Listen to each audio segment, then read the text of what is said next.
Is this what giving up feels like? I don't know, I don't know. Tell me, have I lost my mind?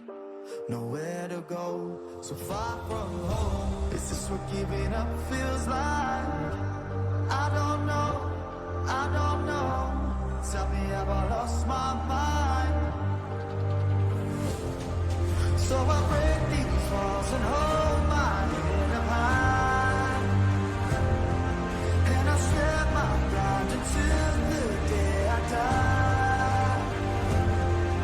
As the rain falls down, there's no more tears to cry, tears to cry.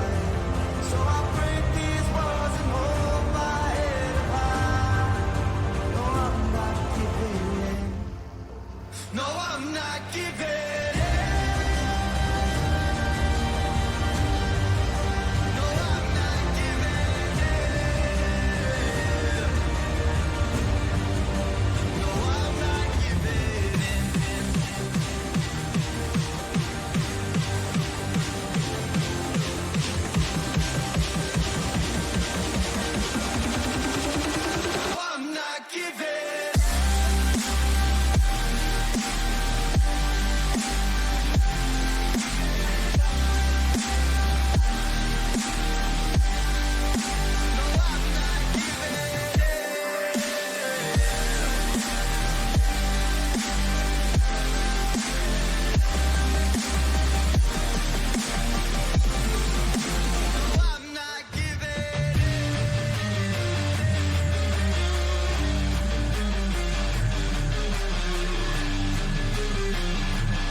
I can't take it anymore.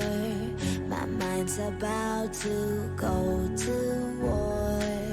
I need someone to save me from myself, to hear me cry when I call out for help. I blame it on the voices that are in my head, wondering if they'll ever be put to bed.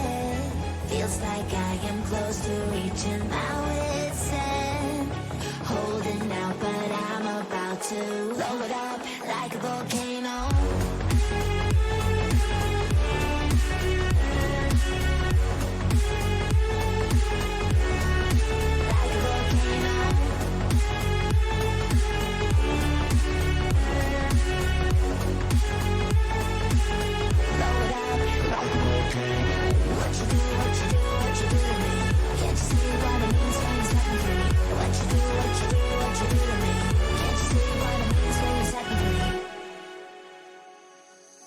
Another day to lose control.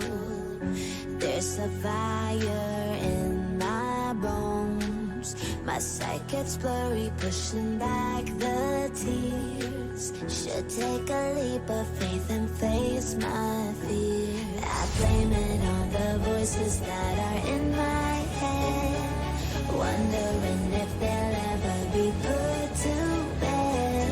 Feels like I am close to reaching my wit's end, holding out, but I'm about to blow it up like a volcano.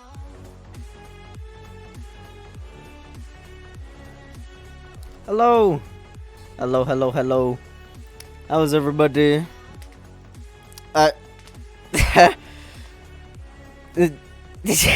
We all look really dumb.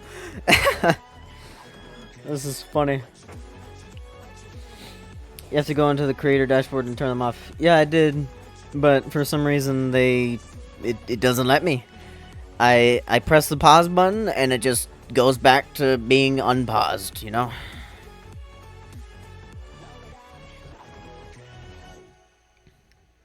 It's like a ghost trying to flip back the switches while I'm trying to flip them on or off.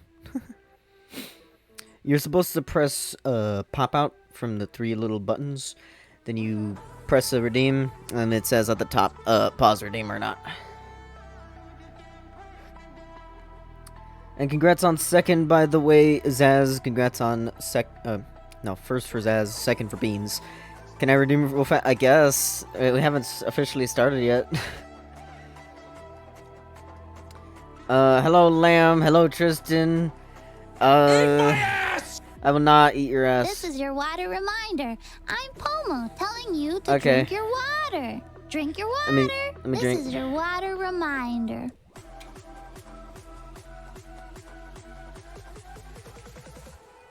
Thank you for watering the apple, Tristan. Alright, let me see what we're doing. Everybody's muted. Why is everybody muted? Why do you guys redeem everything when you can't redeem anything? Be advised, Goggy Boggy McJibber Jabber Jaflunky Spubber Dubber Quanfinkel Gloober McFinkle Dorky is now online. What the heck are you doing? Am I too loud? Is my voice too loud? I think I turned it down a little bit.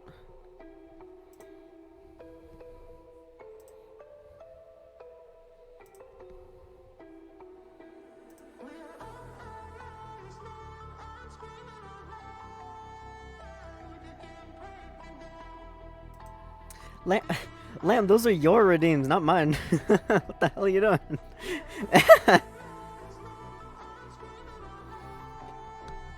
You're supposed to go to mod view on my channel, then, I was showing you where to click. Oh. Well, I was trying to do it through mod view. It didn't let me. I don't know why.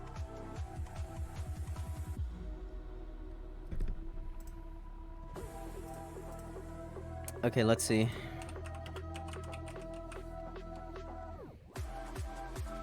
Apparently mods cannot change redeems. No, but they can pause them. I know they can do that.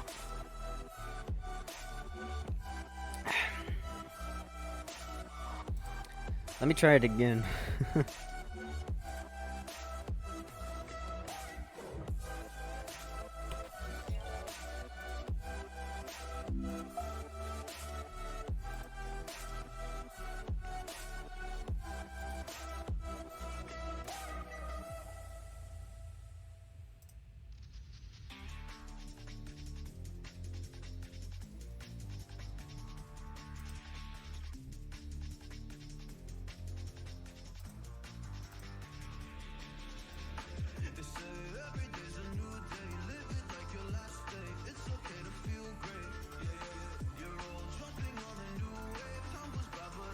See if that worked.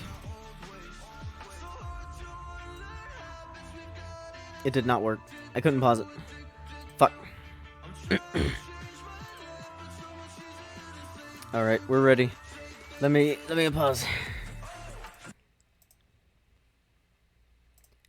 Hello, everybody. My name is Markiplier, and welcome back to Five Nights at Freddy's. Which one are we playing? Which Five Nights at Freddy's? The first one. First one. It's the only good one. Yeah, the only good one. How are you guys? I'm doing good. struggling How are with you? technology. I'm doing good. Disable I am sound also alerts in good. OBS. That's a funny joke you made there, Beans.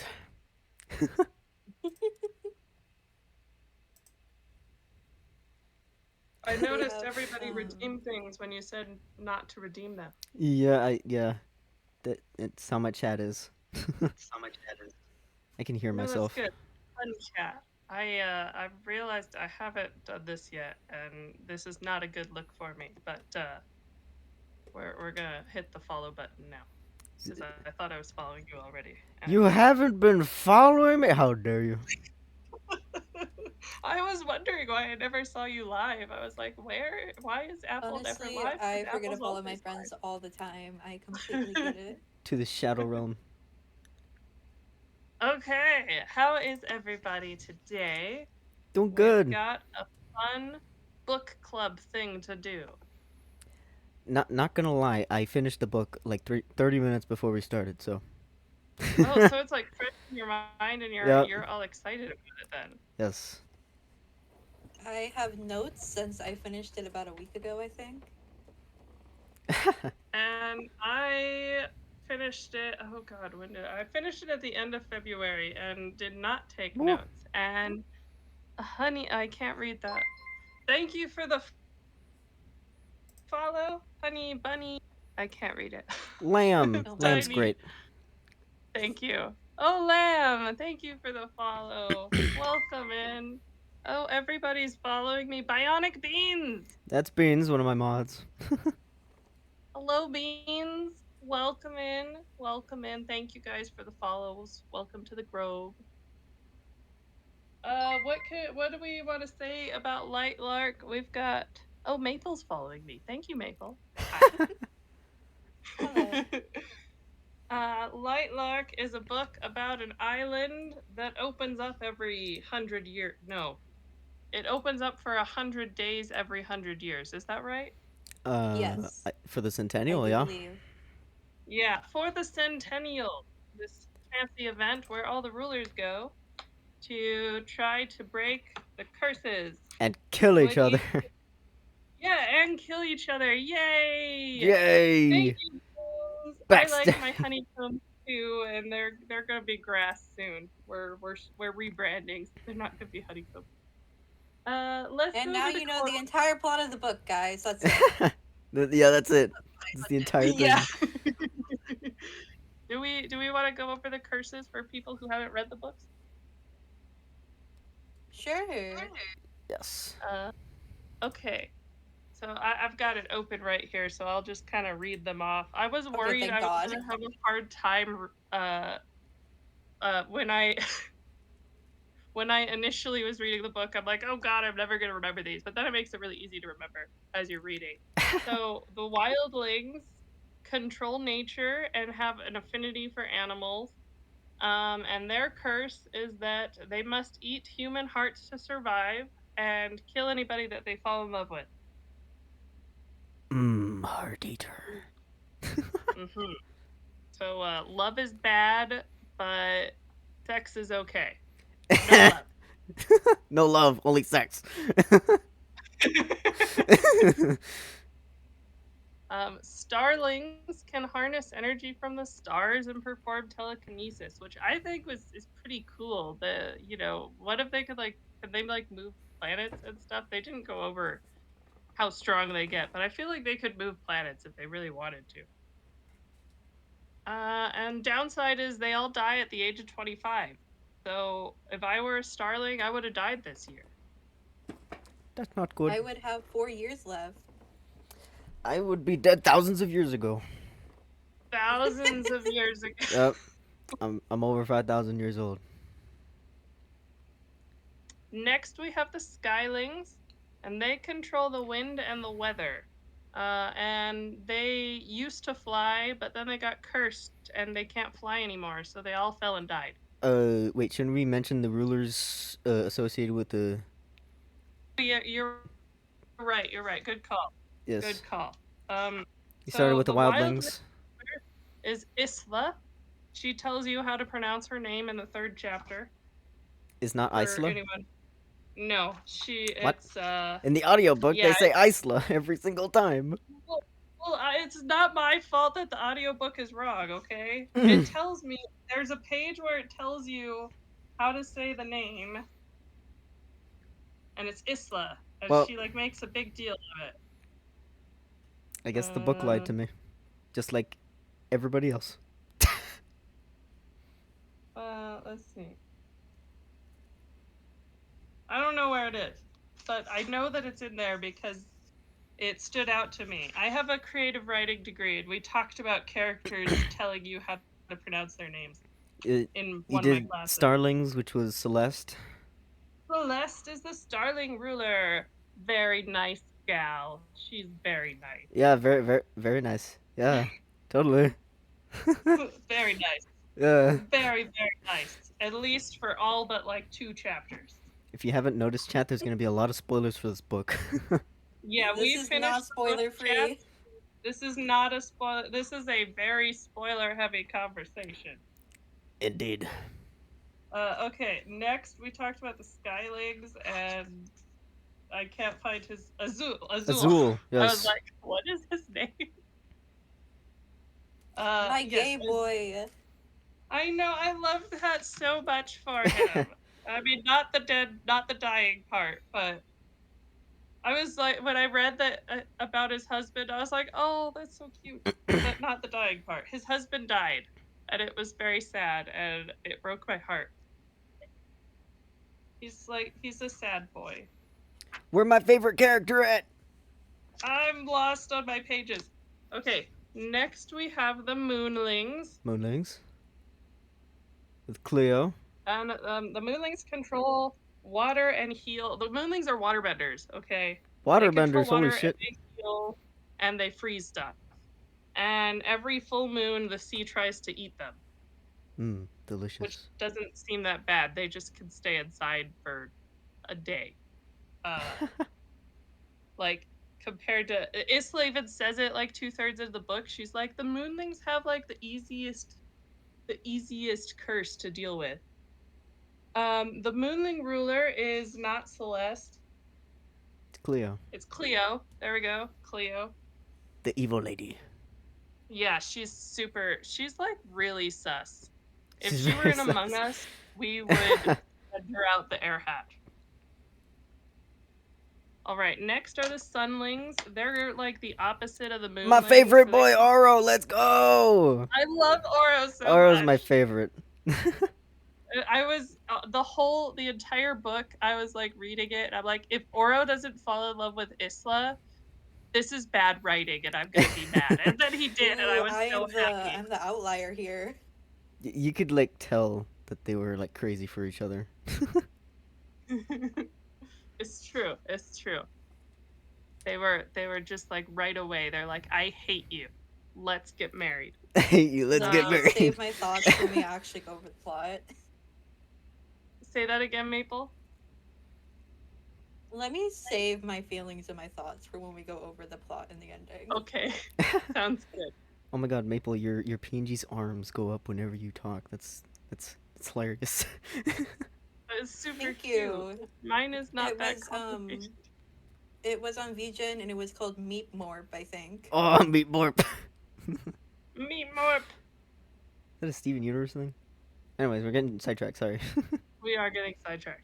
So the sunlings control fire, light, and heat. They're firebenders. We had moonlings, Everything the changed when the waterbenders. firebenders attacked. Yeah, yeah. And then the Dragon Nation attacked. And The the Dragon sunlings Nation. burn in the sunlight. Cannot go out during daytime. They have a serious vitamin D deficiency. I hope they are Vampires. taking their vitamins. And nightshades. Grim. Um, I love Grim. Grimshaw, which they say once and then call him Grim for the rest of the book. Yeah. Like Grim's his art full name. is amazing. I love how he I looks. know. I liked his art in that thing you linked us, The but wiki. they also describe him as having as nightshades having like really long arms and really long legs. Slenderman? Yeah, like Slenderman, and the art was very proportionally correct. Okay, and they do lots of things, and um I don't have like a generic explanation. They wield shadows and they read minds and emotions. And they could teleport. Grim reads emotions, but I guess they all just read emotions. It says emotions here and nothing about minds. But it says stronger individuals can do mind control, and they are known for spinning curses. So a lot of people think that they spun the curses. Grim's voice is dark and striking as midnight. That is very accurate. Ooh. Is he like an edge lord in the audiobook? Yeah. I do like edge lords. All right. So, really, really, really quick plot overview, and then we can kind of go into more detail as we see fit. But for those who have not read the book, there are curses, and 500 years ago, when the curses were spun, a prophecy. The the rulers all died and gave their lives so we could have a prophecy. The prophecy is only joined can the curses be undone. Only after one of six has won, when the original offense has been committed again and a ruling line has come to an end, only then can history amend. Why do only two lines rhyme? Anyway, the whole thing should have rhymed, I think. Um, A cursed poem. so so curses. So the curses were cast 500 years ago, and now we jump to modern day. We have Isla, who has been trapped in a cage her whole life by Tara and Poppy. her Poppy. Thank you, by Tara and Poppy, who are like her wards. They take care of her and kind of rule the kingdom in her stead. And she has to go to the Centennial, so she's been training her whole life to wield swords because she can't do magic. Turns out she's not magical. And that's a big source of insecurity for her. Except at the very end, they reveal that this is not true, that she is in fact magical. And I'm jumping ahead of myself. She Overall just never plot. tried. Sorry. Yes. She just never tried, I know. Uh, so she goes to the Centennial and thinks she doesn't have powers. And all of the rulers have trials that they have to do before the 50th day, and they aren't allowed to kill each other until after the 50th day, and then they have this big feast and they're allowed to kill each other. Hunger Games rules, you know. Yeah, because as the prophecy says, one of the rulers has to die. So yeah, and they make teams after 50 days.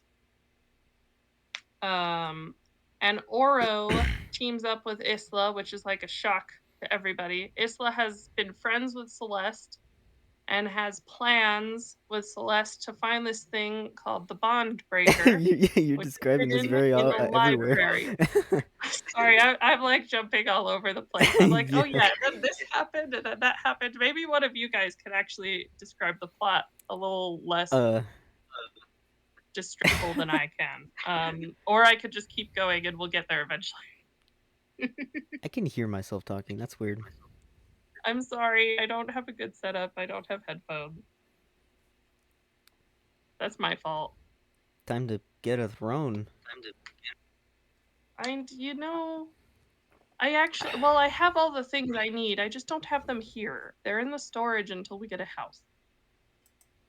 Can I put a house on the throne? That's a lot of money. I know. Okay. Where was I? Yes, we're finding the Bond Breaker, which is in the library. Hello, Zazriel Uzelfinch. Oh, yes. I don't have a throne, not yet.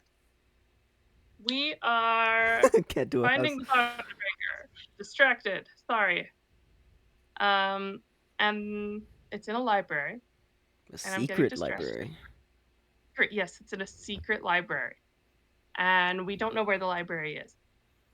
So back to the 50th days and making teams. So Oro teams up with Isla, and Celeste and Isla were hoping that Oro would team up, that they would be teamed up together because they're weakest. Big friendos. Cleo is teamed up with Celeste, and Azul is teamed up with Grim. Zazriel, thank you for the follow. I appreciate that. So it turns out that Oro is looking for the heart of Lightlark, and he needs Isla to find it because it's a plant, and Isla is the wildling ruler and knows about plants. So they go on all these adventures trying to find the heart of Lightlark, and they can't find it.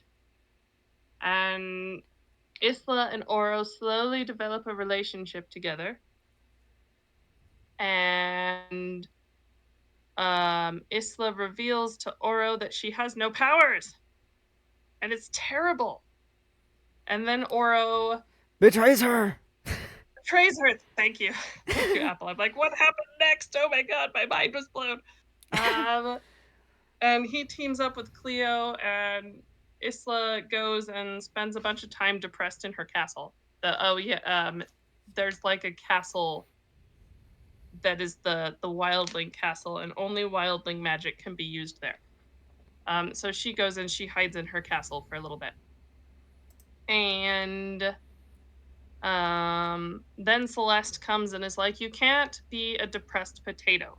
You have to go and get eating Oro. ice cream and watching the same show over and over again. Stop watching your romantic comedies, okay? Stop watching your rom-coms. Go talk to Oro and figure out where the library is so we can find the Bond Breaker. And Isla is like angry because stop watching Grey's Anatomy.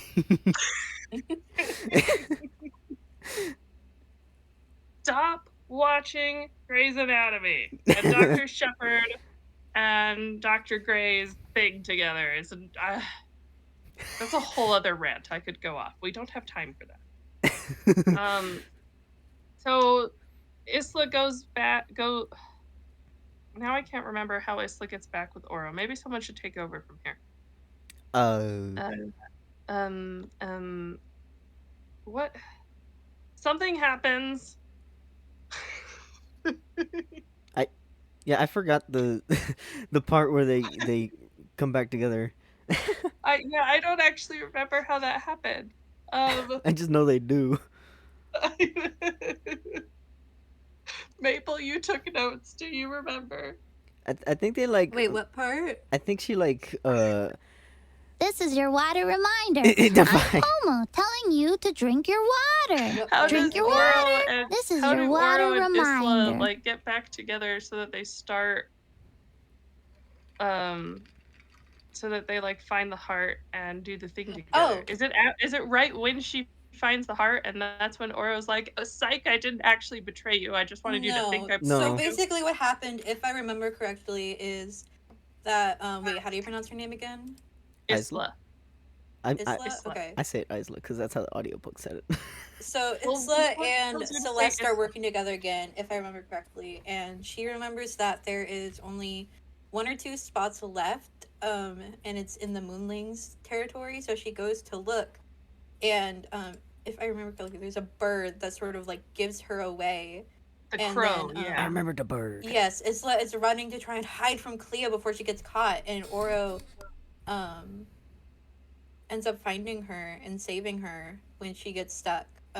She gets trapped, I believe. In ice, And right? he kind of reveals to her, yeah, she gets trapped in ice, and he reveals to her that he only did it because he needed Cleo to help him, and it was the only way to make it believable that he betrayed her, which he did in a way, but he did it for them to be able to find the heart, and she believes him because he saved her, and they kind of make up and they start looking once again.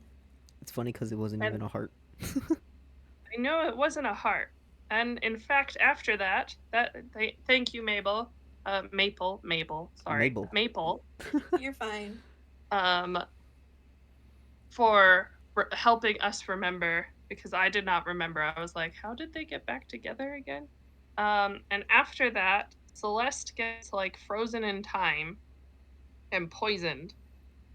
And Allegedly by way Azul.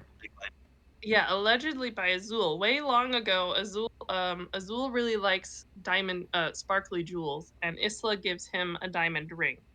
And Celeste Celeste has is holding Azul's ring to make it seem like she was poisoned by Azul. Yes. And somewhere along the lines, Isla realizes what the heart is, and she goes back to that bird, and that bird leads her to its bird nest. And she's there with Oro, and it's got to be at dawn or dusk. So they go there at dusk, I think, Where because she darkness wants meets it to light, something like be. that. Oh no, it's at dawn because she wants it to not be. Um, she needs Grim there, and so it has to be daytime because he dies outside at night.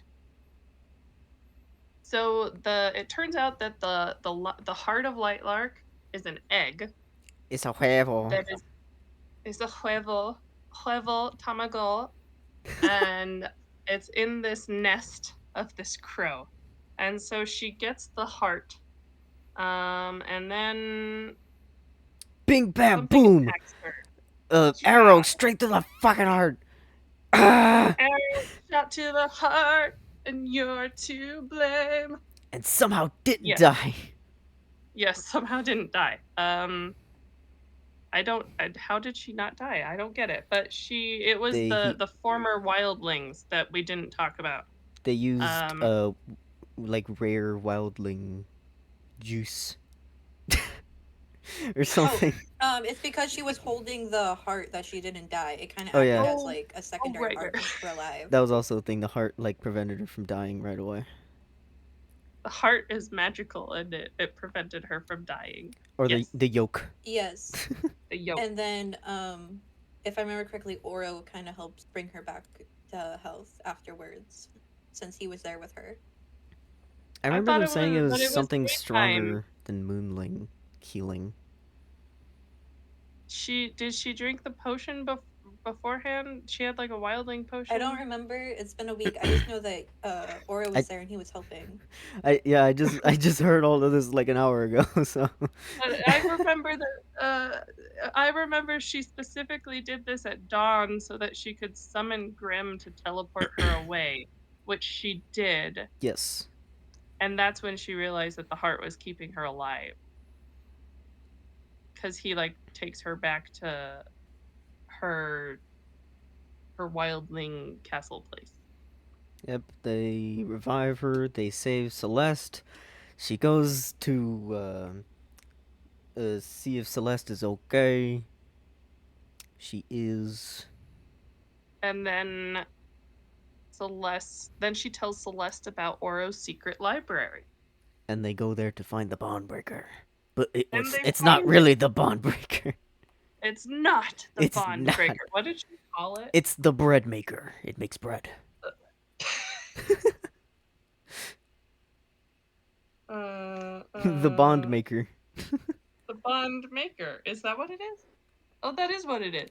Yeah, they pricked themselves with something because it needed like their blood, but Yes. So they so Celeste. Celeste pricks herself and then pricks Isla, right? Yes, and then it transfers all of Isla's powers into Celeste. Yes, and because Isla and Grimm both love because Oro and Grimm both love Isla, She got their that powers. means that Celeste gets their powers. So now Celeste has all 6 powers. Did we So explain how Celeste is evil and all that yet? Or are we just like No, saying We're that about she's to. taking these powers? Sorry, we haven't got that far. We're about to. Yeah. Okay, I was just confused because I was trying to put myself in like a listener and we were just talking about how she stole their powers without any explanation. Sorry. You can tell this is very organized. It's our I first will do meeting. It's better okay. next time. Yeah, first meeting jitters. So Celeste is bad, by the way. Celeste was turns one out- of the original rulers. Yes, 500 years ago, it turns out that Celeste spun the curses because her sister ruined her wedding. Yes. Someone ruined someone's wedding. She was supposed to marry another ruler, but then her sister came in and was all like, yoink, mine. Yeah. And so she got all bitter and was like, I'm gonna like, do this thing "Ooh." and kill all of you or something. Yeah, and so then she spun the curses, and She because didn't even she mean spun to. the curses, she was free of the curses and took on new faces. Yep. Every 25 years so that nobody suspected her.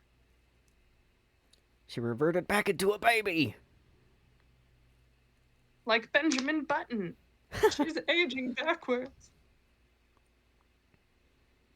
But Celeste's real name was actually Aurora. Aurora. And, apparently Grimm knew the entire fucking time. I know, that bastard. That bitch. Wait, did he know that she was Aurora the whole time? I thought he was. Oh, right, we haven't covered that part. It turns out that Grimm fell in love with Isla like the year before the centennial because Isla had. Oh, we didn't talk about her magic portal star thing. Oh yeah, the star stick. The star stick, which actually has nightshade powers. Yes, and it's not actually a star stick. It's like a night stick that allows her to teleport. It allows her to teleport short or far distances, but she's not very good at teleporting short distances yet. Yeah, now that I think about it, it's kind of obvious. Right? Because only the nightshades can teleport. Yeah. I didn't. It threw me. I mean, I just thought it was her star stick. I didn't get that. I didn't think that complicated about it. The twist with it is that she believed that it was a relic from Celeste's kingdom the entire time, but it was actually from Grimm's. Yep. Since that wasn't said. And it turns out that Isla's mother fell in love with a nightshade, and so Isla has nightshade powers and not wildling powers. No, she has both. What? Both. She has both. It's just that her nightshade powers covered up her wildling powers, so she never knew she had them. I thought you could only get one from one parent, though. That's why she's special. That's why she's the protagonist.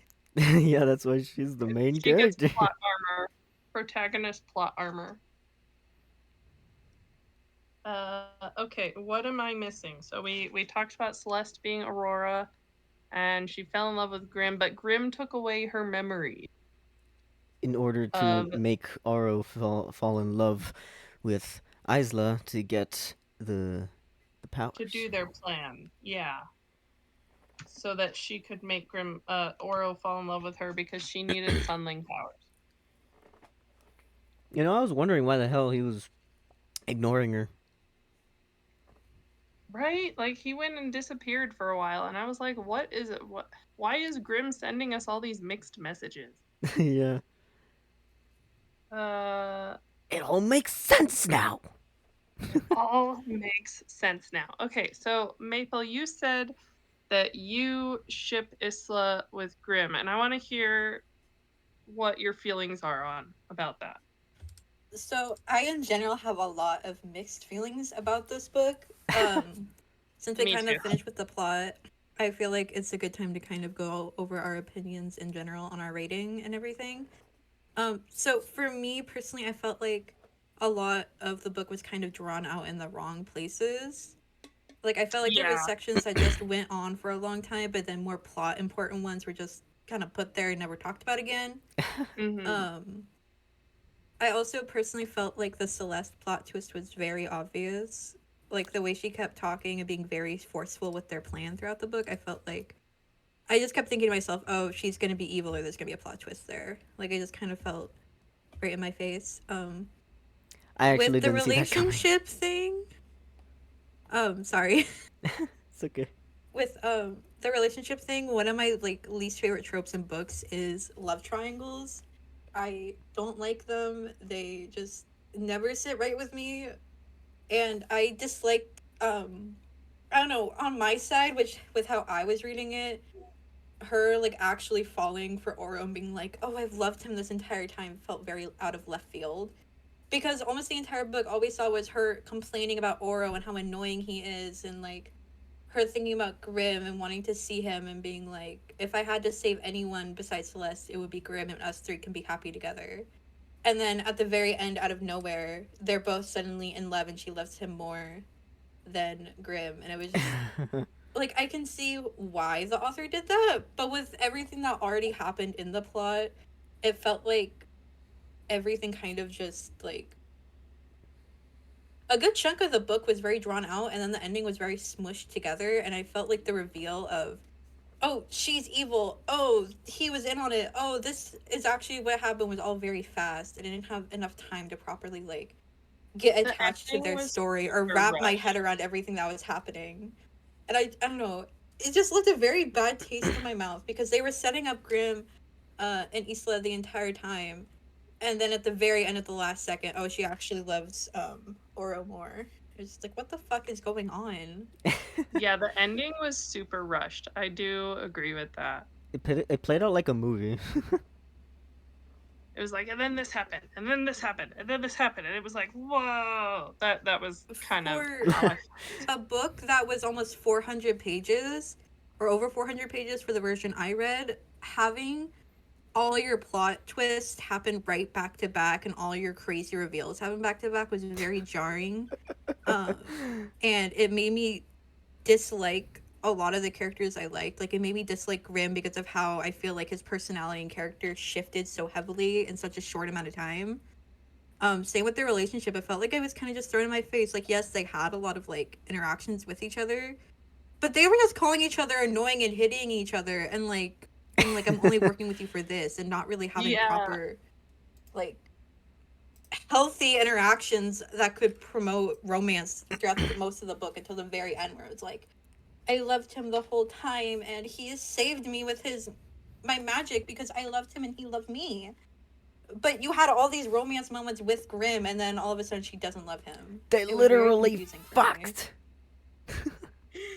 I know, and but they didn't. But they did not have a scene with Oro. Nope. Like they never. Oro and her never had sex. But Grimm, they had for like a It's year they implied. did, and then they also had a lot of sex in the Wildling Palace. A lot. Like, I know that she didn't have her memories of him, and I'm not condoning his actions because he did a lot of fucked up shit. But in terms of like the romance, it was like almost the entire book. It was Isla sneaking off to see Grimm, him being like, "I'm only here for you. I'm gonna protect you," and him showing multiple times that he doesn't care about the win, but he would go out of his way to find Isla, whatever, and like help her. And she would constantly like be thinking about him at night. The dreams, which she did have dreams about Grimm, but it turned out they were memories. But she Mhm. would, on her own accord, go be like, "I want to dance with him. I want to go do this with him." And every time she was with Oro, it was like, I have to do this. Not that I want to see him. I don't want to talk with Oro. I have to talk with Oro. And she was like, I don't want to like him, or all this. And it was just, I don't know.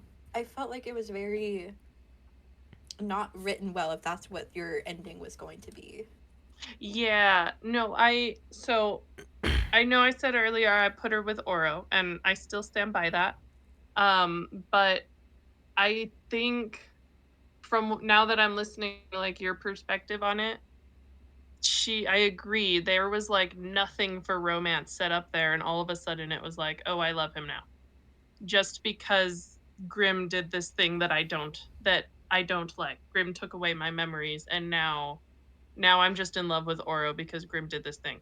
I agree, the author didn't really put anything to actually like build their romance. And They did she talk in needed to that do cave that for a for the while, though. ending. Yeah, but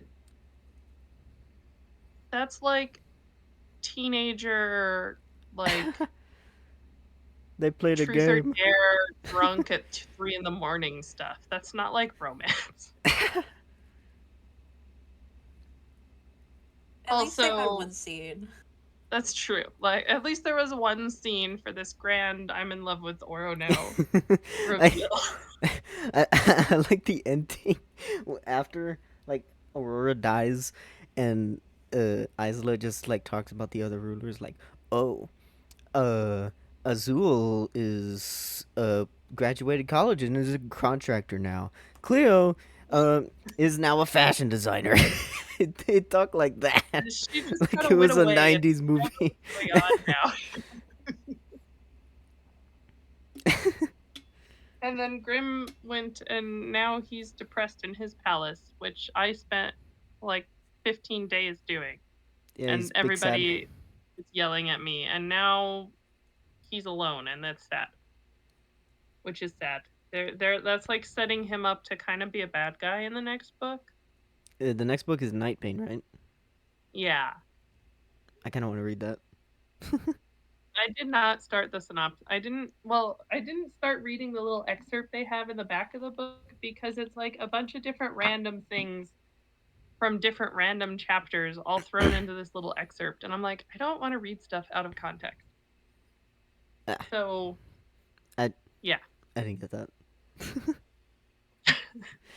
It, Um I like how it ended. Like, um, it ended with them on the same cliff that they first met on. Like when she fell at the beginning of the book. Oh yeah, when she was singing. Yes. So, I asked, since we asked Maple Apple, what are your thoughts on the love triangle? Um.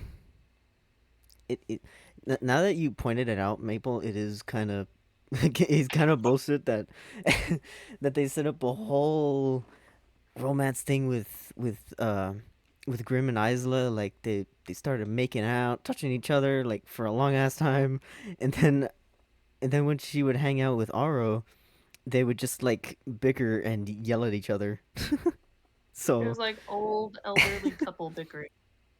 I still like Isla and Aro together though.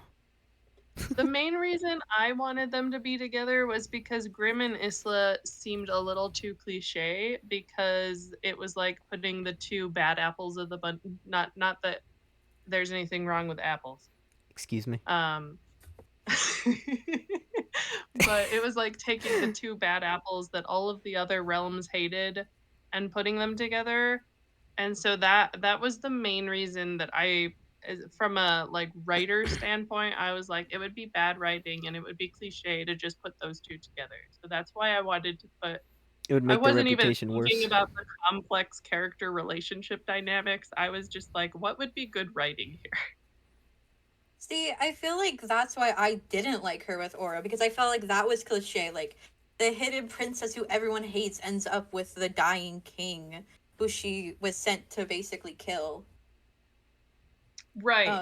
I felt like that was kind of a cliche, and that's why I personally didn't like them, and why I liked why I personally liked Grimm and Isla being together, because he was like, a few parts in the book he kind of said, you know, like, they see us as monsters, but we're not that. And it was kind of like, when I was reading it, I got the feeling of him like helping her accept herself, and he started calling her like Heart instead of just Heart Eater, but or the Right. like They almost had the entire book would just like see her as a monster. And like it was nice to see that he sort of changed his opinion, but I don't know. I just felt like it was very cliche in the same way you talk about Grim and Isla. I saw that with Oro and Isla, but in the opposite sort of direction. Yeah, well, and I think that either way, the coupling was probably going to be cliche because it's also like putting light and dark together, which is a super cliche thing to do. Um, I guess she's not well. I She's also got the grim power, the nightshade power, so that does put light and dark together. But that also needed to happen for the prophecy. I don't know. I don't see, know which like one. Now personally, I don't know which one I like more.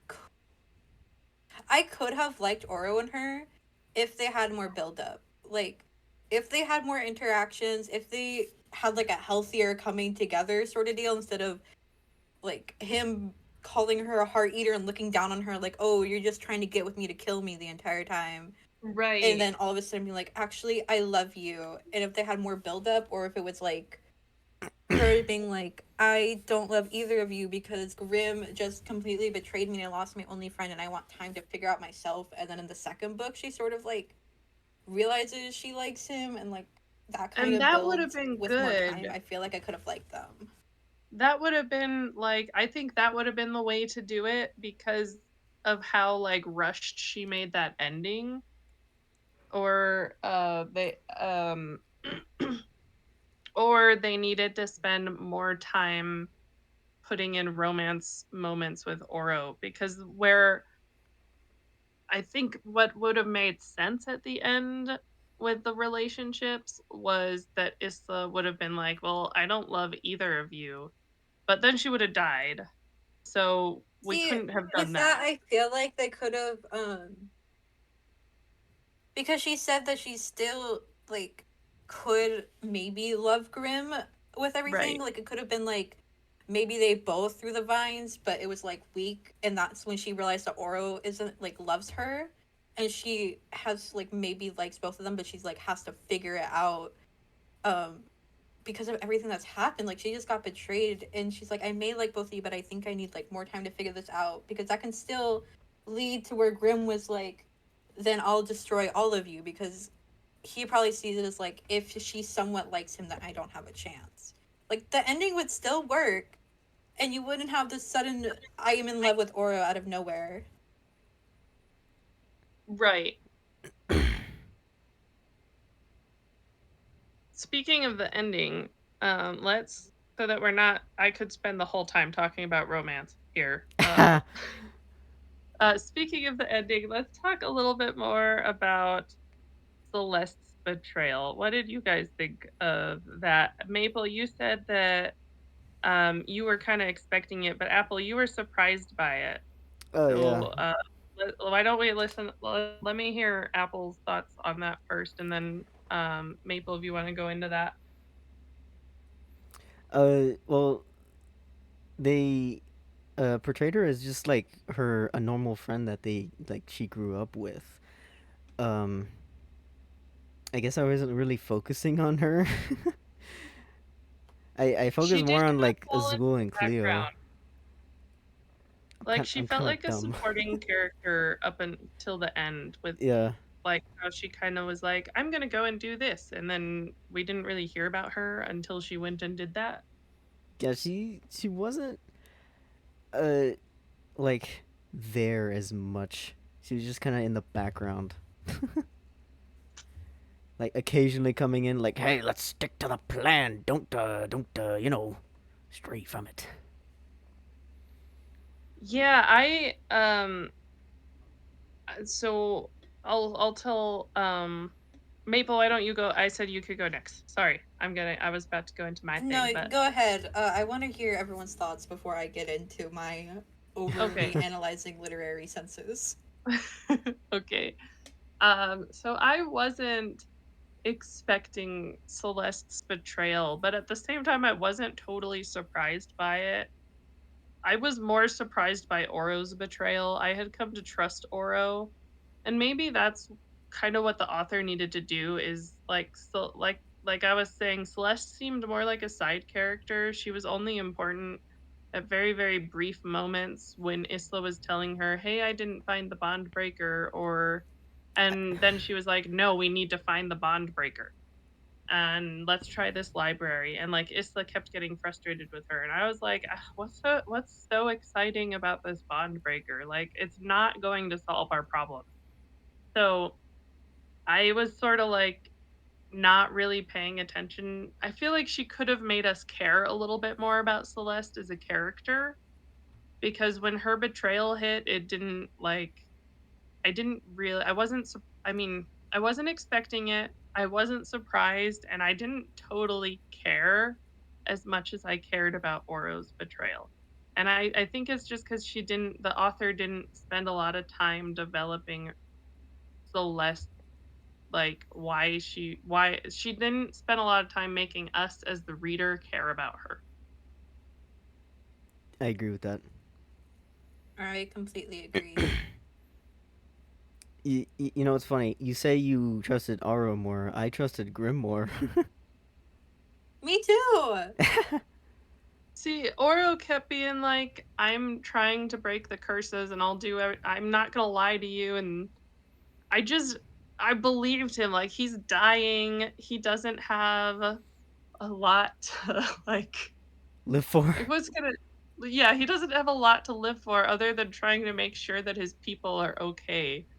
So, um, when it came down to it, I trusted what he was telling me as the reader, and then Grimm kept doing all these kind of sus things, like he got really really close to Isla and was like Then she pulled was falling away. in love with him and fantasizing about him and having all these dreams about him, and then suddenly he disappears for 2 months, and I'm like, what is wrong with you? I'm not 2 months, but I'm exaggerating, but suddenly he disappeared for a while and just left Isla to her own devices, and I was like, okay,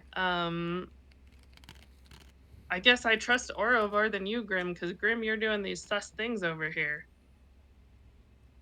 We're gonna send you out of the airlock.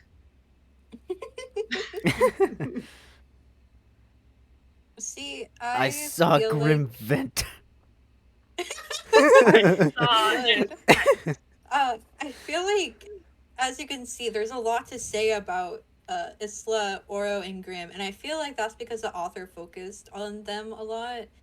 Um, which Like the I author agree didn't that even do Celeste anything. felt more like a side character, and I feel like all the rulers besides those three kind of felt like side characters. Like we got little bits and pieces, but they didn't really get written much like these big like characters, and I felt like they were kind of stereotypical. Like Cleo, felt very stereotypical the whole time of like being the red herring of like, oh, she's evil, which she still probably could do something Evil because it's ice revealed lady. that she's making an army.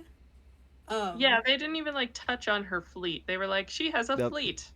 More on that later. Or um like why I forget his name, but the one whose husband died, why he was Azul. so Azul. adamant about like, yeah, Azul, like why he was so adamant on, oh, I can die so you all can have peace. He was a very interesting character, and then they just threw him like, oh, he's the betrayer. He did that to Celeste when they didn't show anything for him, which yeah, it could have been like a plot twist, like oh, he was evil, but they didn't show any inklings of it, no foreshadowing that that could happen. It was just kind of out of nowhere. The entire Um, book could have been written without Azul. Like, Which I sucks don't. because he has such an interesting backstory, but if you take him out, you're not leaving much out of the story itself. I love Yeah, Um, Azul's art. He um, looks really cool.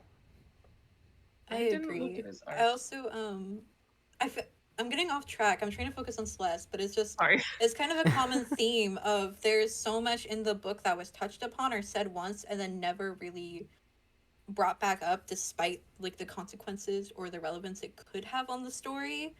And Celeste is very obviously a prime example of this because at the start of the book, we see her a lot. She's very active in our main character's life. They're like talking to each other. We're seeing how they relate and how they help one another. they're like sneaking things to each other, and they're like, oh well, we can't be seen as friends, which I was like. And then later in the book, they bring up that they could like organically be seen as friends because enough time has passed, but they didn't hang out where people could see. And I was just thinking, like, at the start, like, if Celeste is this big important character and you don't want people to be suspicious of you, why don't you just like pretend to slowly get to know each other out in public instead of sneaking all the time? And then once the teams get started, with Oro and Isla obviously teaming up, we barely see Celeste at all, despite the fact that Isla is always talking about her and what they need to do. But I guess it's partially because I've been reading a lot lately that I've been able to pick up on things easier. Because Celeste just kept talking like, she was very quick to blame anyone else that Isla like had doubts about. She'd be like, "Oh yeah, they're evil. Don't trust them." Oh yeah, And it she kind said of to. felt a lot of time.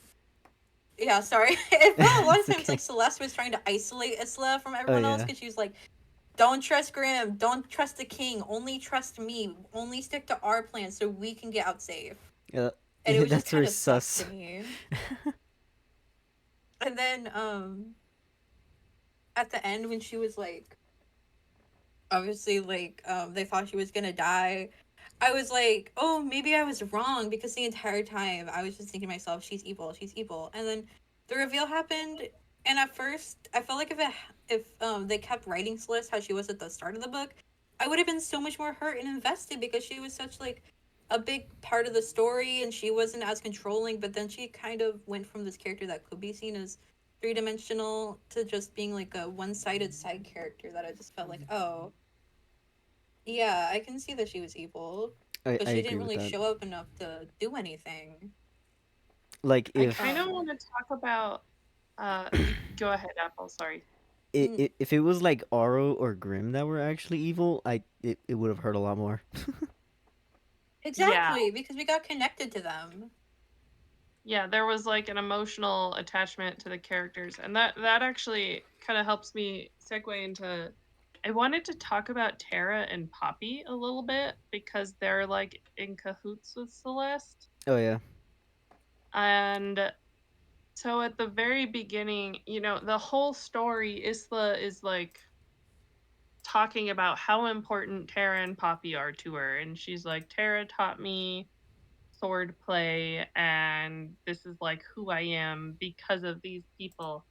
But we had like one chapter where we even really got to see Tara and Poppy. And Maple, earlier you talked about how the author spent too long on some things and not long enough on the other things. And I think we really needed to be more emotionally attached to Tara and Poppy because they were Isla's like primary motivation for trying to get through the Centennial. And I just didn't care about them. Like I wanted more time to get to know them and see how they interacted with Isla and like see what made them so important to her. Does that make sense? I agree completely. I feel like the start of the book was very like, here's our main character, here's her backstory. Her parents, they're dead. These two, they're her guardians. One of The them is very Guardians tough actually love, killed one the of them parents. isn't. She loves them. Okay, we're never gonna see them again, and now is the start of the big event. Like there wasn't much build up, like there wasn't like her, I know that she was stuck in her room basically all her life, but there wasn't really much of her like saying goodbye to her realm or like Well, preparing. It was just like, your preparations are done, it's time to leave. Yeah, exactly. It's like go off and die now. Go well, off and do the Hunger Games. didn't Tara die in somewhere in the middle? She like started to die and was Like like turning to the almost ground dead, or something. but I don't think she was actually dead. I guess that's how wildlings die, which again, that was something the author could have explained a little bit earlier so that and like she talks about the Eldris in the beginning and how she found the Eldris dying in the woods and I'm like, what the fuck is an Eldris?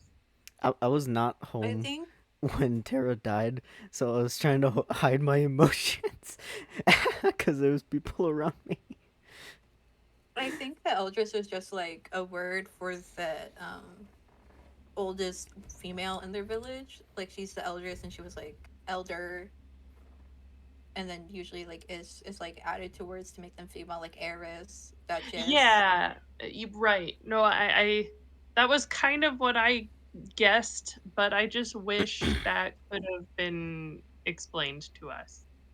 But Yeah, like, I agree.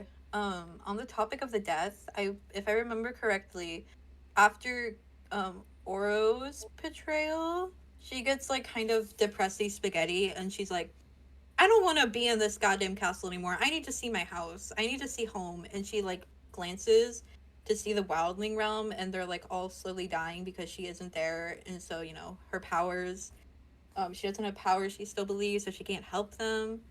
And because wildlings like have nature and earth powers, I guess that when they die they return to the earth, and she was seeing Terra start to die. And obviously, like, I felt a little sad, but kind of like you said, we didn't have much time to explore them or know these characters, besides some flashbacks that came up. But even then, it was like, um, I don't know. And then the reveal that they were evil at the end also felt very out of nowhere. Because, yes, they were very insistent on the plan, but they didn't seem like they wanted, they didn't want her powers to be taken from her. And it was just like, I don't know, it felt very weird to me, I guess, from going from being displayed as these very caring guardians that raised her from birth because her parents died, but then like, oh, they were actually helping out this evil person that was gonna take away her powers and potentially destroy the realms. right. I just wish we had gotten to know them better. Like, The book would you have been a can't lot have. longer. Well, Well, if the I feel author spent. like if the author prioritized things differently and we had more focus on the actual like plot and the other characters rather than the will they won't they of the two male leads, the two main male like love interests, I feel like the book could have kept the same length if the priority of passages and focus on the story and characters were shifted around slightly, and they could have gotten a lot more done in a better way. Less crying in your room, eating ice cream, watching Grey's Anatomy. Yeah, we read a rom com. They spent more time on the romance than the plot. They did spend a lot of But time on the While romance. still giving us the plot. I know, I it feel was like. sorry, just like my general thoughts so that I don't like talk forever, but I feel like just in general, my thoughts on the book are that I enjoy how the author writes. I don't enjoy how they sort of put their plot together, and I feel like it reads more of a romance with a side of fantasy than fantasy with romance, because the world isn't, we know a lot about the world, but not, it's very surface level. I feel like they didn't develop their world or characters much besides the romance, and it would have made a much better book if we sort of focused more on this big centennial and the curses and how the different realms are and the different characters, rather than just, oh, I'm a newly 18-year-old girl and I can't pick between the super hot king or the emo edgelord in the corner. Like, it would have been so much better, and it would have just been a better book in general if You described that they very focused on accurately. something other than That that. was another The thing I tall, couldn't the tall decide. football hot guy, or the emo guy. I couldn't decide how old Isla was. Like, they wrote her like she was an adult, but she acted like a teenager. Wasn't she like 18 or something? Uh, I believe she was like newly 18. Celeste was oh, like 20, okay. but she's actually 500. So barely legal. Got it. I thought she was older than Celeste. I don't know. I just know that she was like written like an adult but acted like a child, and I didn't That's like true. it. I was like, why Yeah, I is she agree. wearing like Um, Victoria's Secret lingerie but I mean, acting like a 16-year-old? I feel like part of that, I mean, they did say that Celeste and Isla were supposed to be like the youngest rulers. Yeah. And so I believe she was around 18, but I think that the author did that. It did make me uncomfortable, but I feel like that was done because the wildlings were like, you know, seen as these sort of temptresses who want to make you fall in love so they can kill you. and the outfits were sent by Poppy, who wanted the king to fall in love with her. So it was probably like, oh, the more you show off of your body, the sexier you are, the more this old they fucking crippled man is gonna love you. they spent a lot of time Dying man. like describing her dress in that one part. When they had that like dance and then like the roof caved in or some shit. Yes, it was like all see through except for like specific parts, and I was like, so you're just like you're Adam and Eving it. That's what you're doing. Adam and Eving it. You're over here in your Victoria's Secret lingerie, and you're like, Oro, please love me for my personality.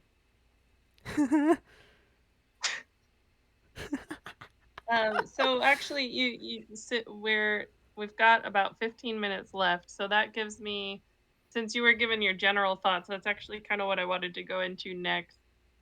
Was kind of going over what everybody felt about the book, and then kind of wrapping it up. So Maple, since you gave your general thoughts already, what would you rate the book, and would you recommend it, and why? So I use a app called Storygraph. It's free because I don't like Goodreads because it supports Amazon. And I checked my app to make sure. I gave this book 4 stars. I am a pretty generous reader. I feel like my basic is usually 4.5. I enjoyed the book. It was kind of hard to get through at times, and I had to restart several times.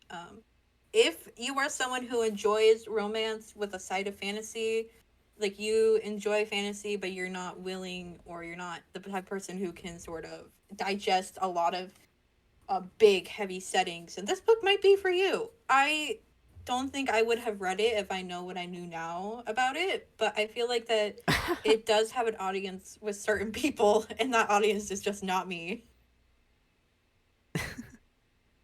Would you give Nightbane a chance? Maybe. Would you give it? Is it like if you had to read it, you would read Nightbane, but you're not gonna like go out of your way to read it? I am interested in seeing how it ends, because of the questions that it brought up. But I just don't think at least Lightlark personally is for me, because I am someone who prefers fantasy, like heavy fantasy, and I just kind of felt disappointed by it being marketed as like this big fantasy adventure of like dispelling curses, and it was mainly focused on like high school level will they won't they's. That's why I gave it 4 stars, because I feel like the potential was there. That's fair. Apple, what are your thoughts? I would also give it a 4 out of 5. Uh, Maple was right. It does not. It advertises as like fantasy with like the cover with the heart and stuff. No, it's like 90% romance, and I did not expect that at all. um, would I read it again? Probably not. Would I recommend it? Yes. I think it's worth the read. Why would you recommend it? Hmm. Sorry, I'm not very good at explaining. I think it was just fun in general. Like what the heck's gonna happen next, you know? Mm-hmm. Even though you you probably know, I it's better to find out than just speculate, you know? Yeah. My thoughts on the book, I would give it probably also a 4 out of 5. It's sort of like a 3.5. It could be better. It could be better. The pacing was because they spent all this time on the romance. Like they marketed it as a fantasy book, and I like world building. I like being immersed in the fantasy, and they didn't do any of that. Not really. Like they just kind of expected you to understand what was going on in the world with very limited information. Like you've got they go over the curses, they go over how the realms work, and that's kind of it. And um If you like romance, it's good. When it comes to romance genres, I don't like romance with a lot of sex in it. And this would be, if you're like me in that regard, this was like perfect because there's only like one sex scene and then there's a bunch of implied sex.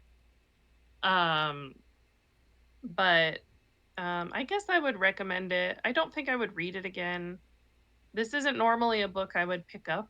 Um, so I enjoyed it more than I expected to, but um it's a good read. It's fun. It got an emotional reaction out of me at certain parts. So I don't know, I thought that was fun. Um yeah. That's my really compelling argument for why you should read this book.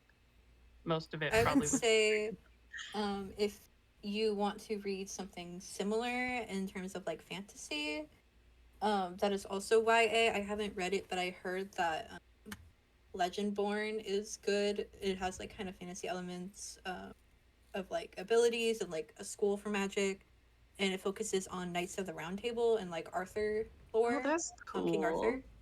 So I would probably recommend that one over this one, unless you're like really looking for romance.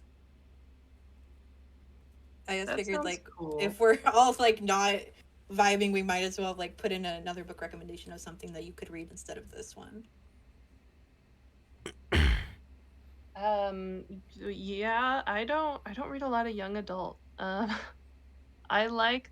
mean this is like the last other young adult like fantasy story that also has a love triangle in it is, but everyone's probably read The Throne of Glass. So that's the only other thing that I could recommend that What is that? oh, okay, that's good. Um What?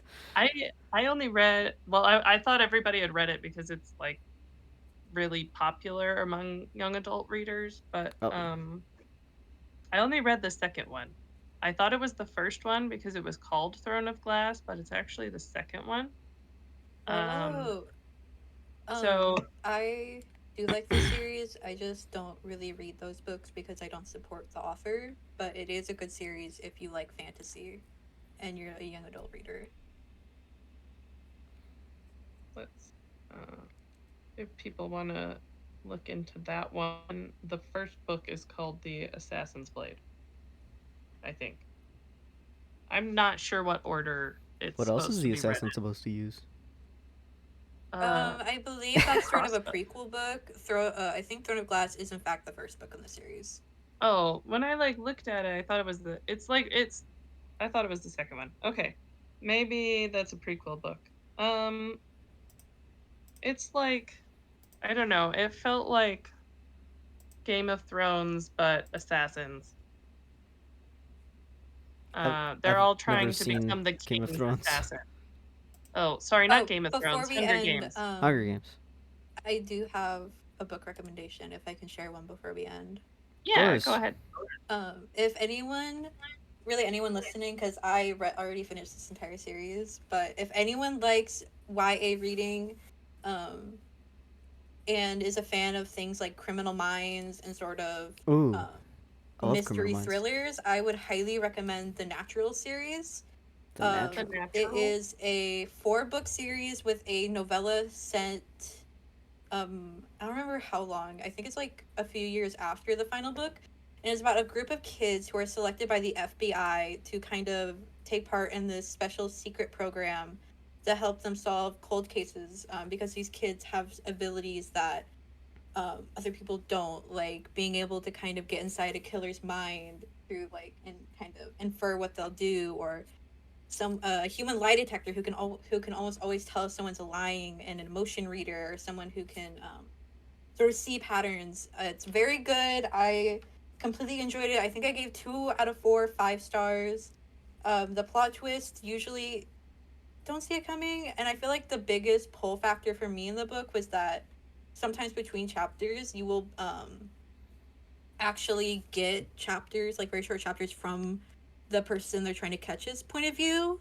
It doesn't have their name. It says it uses the word you, so it kind of puts you in the killer's sort of perspective, and you can kind of get clues and foreshadowing through that of who they're trying to catch, and it's very good. All the books are about 300 pages each, very fast paced, very easy to read.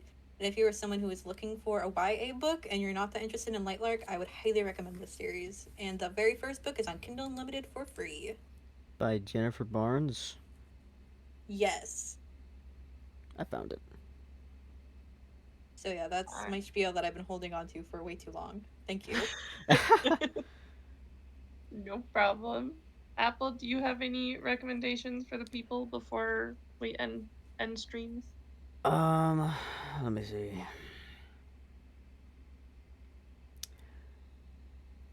I've been reading this anime-esque one called Melody of Mana recently. I'm on the second book so far. Like, it's about a girl that gets reborn in another world but is not OP or anything. Just lives as a normal person, basically. And it shows her life. And that's about it. Oh. It was called what of Mana? Sorry. Melody of Mana. Melody of Mana. I have I'm up gonna to add book that 4. to my next to read. I texted those to myself so I wouldn't lose them, so I can look into them. It actually has struggles, unlike most main characters that are reborn in another world. What? No, they're never OP in Life in Another World in isekai anime and stories. Never. Yeah, never. Okay, I'm gonna end my stream here. I'll stay in the Discord chat for a second just so we can do our Discordy chat stuff. But there is a pinned message. We were hanging out with Apple Juice and Maple today. Go follow them. You've got links, and I'm just pressed for time today, so I have to. No, have you're to end my good. stream. I'm about to have to head off myself, but thank you so much for letting me be on your streams today. Of course. And thank you everyone who tuned into the first meeting of our group. Next time will not be so scuff. Hopefully. Yeah, I have a better idea of how to organize my own thoughts now for it. Sorry, I spent like 40 minutes telling everybody the plot. I'm like, and then this happened, and this, and this, and this. We're about to end Benitez. Sorry. I gotta go like right now because I have to go help make some food for dinner. But thank you all for coming, and I'll talk to you guys later in Discord. See you later, alligator. Bye. I love you guys. Bye-bye. Bye, Maple. I'm also gonna head out and raid out. I will see you guys later. Bye-bye. Bye. Well, I'm gone. No, don't cry. I'm not allowed to cry. Anyways. Thank you guys so much for joining us today. Why you bonking me? That was really fun, talking about that book that we read. And, yeah, hopefully we'll be able to do another one soon. Let us find somebody to raid.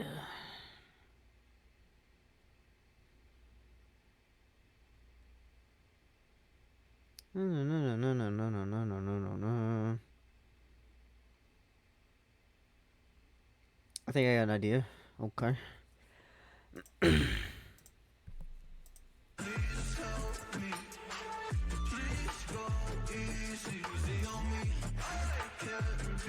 Alright. We are gonna raid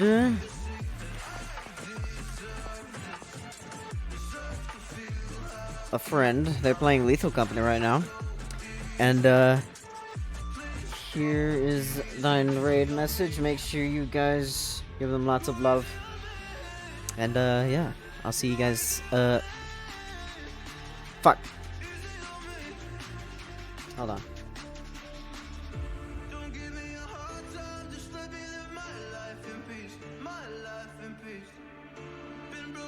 There. See you guys next time. Bye-bye. Love you guys.